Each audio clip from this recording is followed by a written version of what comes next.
আসসালামু আলাইকুম dear viewers, কেমন আছেন সবাই? তো চলে এসেছি আরও একটা ব্লগ নিয়ে। আজকে আমি মূলত বের হয়েছিলাম আমার এক ফ্রেন্ডের সাথে দেখা করতে, আমার কলেজ লাইফের বেস্ট ফ্রেন্ড। ওর নাম এশা। সো মূলত ওকে আমি আজকে ডেকে এনেছিলাম অনেকগুলো কারণে। ফার্স্ট অফ অল, অনেক দিন ধরে দেখা হয় না, তার উপর বেশ কিছুদিন আগে ওর জন্মদিনও গেছে অ্যান্ড 1 মান্থ আগে ওর বাবা মারা যায়। সো এই এতগুলো জিনিসকে উপলক্ষ করেই ওকে ডেকে নিয়ে আসি একটা কোয়ালিটিফুল টাইম স্পেন্ড করার জন্য। এই তো ফ্রেন্ড এসে গিয়েছে। সো অনেক এক্সাইটেড হয়ে গিয়েছিলাম এতদিন পর ওকে দেখতে। তো ফাইনালি এতগুলো প্ল্যান ফিল করার পর আমরা দেখা করতে পারছি। তো বল, তোর কেমন লাগছে? আমার ভালো, কিন্তু অনেক গরম, প্রচুর গরম। ওর রূপের আগুনের গরমের কাছে এইসব গরম কিচ্ছু না। আমার রূপ সব গায়েব হয়ে গেছে। না, কিছু গায়ে হয়নি, আপনারাই বলুন।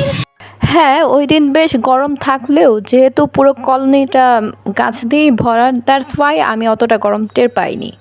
যাই হোক, আমরা অনেকক্ষণই কলোনিতে ঘোরাফেরা করি, একটু ছবি তুলি, রিল বানাই, হাঁটাহাঁটি করি।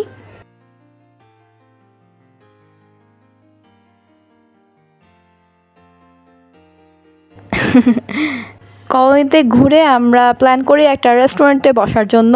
এই যে এটা সেই রেস্টুরেন্টের নাম পাস্তা ক্লাব। এই রেস্টুরেন্টের বারান্দা থেকে লালবাগ কেল্লার পুরো ভিউটা দেখা যায়। রেস্টুরেন্টটা আসলেই খুব সুন্দর ছিল। আসলে বন্ধুত্বটা আমার লাইফে খুব ক্রুশিয়াল একটা জিনিস। আমার বাবা মার পরে আমি আমার কাজিনসদের অ্যান্ড আমার ফ্রেন্ডসদেরই অনেক বেশি ভালোবাসি, বিকজ আমার কোনো সিবলিং নেই। আমি আমার বাবা মায়ের একমাত্র সন্তান। এনিওয়েজ, রেস্টুরেন্টের এত সুন্দর ভিউ দেখে এশারও খুব রিল বানাতে মন চেয়েছে। তো আমি, মা আর এসা প্ল্যান করি এখানে লাঞ্চ করব। অ্যান্ড এই রেস্টুরেন্টের প্রায় অনেকগুলো জায়গায় দেখি মিররের ব্যবস্থা আছে। তো মিরর সেলফি না হলে তো হয়ই না। অ্যান্ড আরেকটা ব্যাপার, কলেজ লাইফ বেশ অনেক দিন হলো শেষ হয়েছে। সো কলেজ লাইফে আমরা একসাথে এরকমই অনেক মজা করতাম। তো যখন ওর সাথে দেখা করার জন্য আমি বাসা থেকে বের হচ্ছিলাম, আমার মনে না সেই আবার কলেজ কলেজ ফিল হচ্ছিল। আরেকটা জিনিস দেখুন, আমার এই বান্ধবীর চুল কিন্তু মাশাআল্লাহ অনেক বেশি সুন্দর। জানি না ক্যামেরায় কতটুকু বোঝা যাচ্ছে, বাট বিশ্বাস করুন এত সিল্কি, পুরো আয়না দেখা যাবে চুল দিয়ে। সো ওর সামনে আমার এই ম্যাগি মার্কা চুল দিয়ে দাঁড়াতে খুব শাই ফিল হয়। আল্লাহ যাকে যেটা দিয়েছে সব সময় সুন্দর। এক্সপ্লোর করতে করতে জানতে পারি যে আমাদের খাবার চলে এসেছে। সো আমরা খেতে চলে যাই। আমরা একটা সেট মেনু অর্ডার করেছিলাম, যেখানে ছিল fried rice, chicken grill, chicken curry, vegetables and salads. তো বান্ধবী দেখি ছোট একটা কেকও নিয়ে চলে এসেছে আমার সাথে কাটবে বলে, ভেরি সুইট। সো খেয়ে নিয়ে আমরা কেক কাটতে বসে যাই। সেটা ডার্ক ফরেস্ট কেক ছিল। সত্যি কথা বলতে আমি সবাইকে না আমার সবটা দিয়েই খুব ভালোবাসি, আমার নিজের থেকেও বেশি।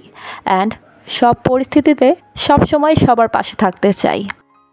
কেমন লাগলো আমাদের বন্ধুত্বটা? আমাদের ভালোবাসাটা যেন অল টাইম এমনই থাকে। আপনারা কিন্তু দোয়া করবেন, অ্যান্ড সাথে এটাও দোয়া করবেন আমাদের ফ্রেন্ডশিপে যেন কারোর বদনজর না লাগে। হ্যাঁ, আমার পর আমার মাও ওকে কেক খাইয়ে দিল। সত্যি আজকের দিনটা, এই মোমেন্টসগুলো খুবই সুইট ছিল। খাবার আর কেক দুইটাই অনেক মজা হয়েছিল। তো আমরা কেক খেতে থাকি। If you like this video, then please give a thumbs up and share your opinion. Next video পেতে আমার চ্যানেলটা সাবস্ক্রাইব করে দেন। আপনারা সবাই ভালো থাকেন, সুস্থ থাকেন। আল্লাহ হাফেজ।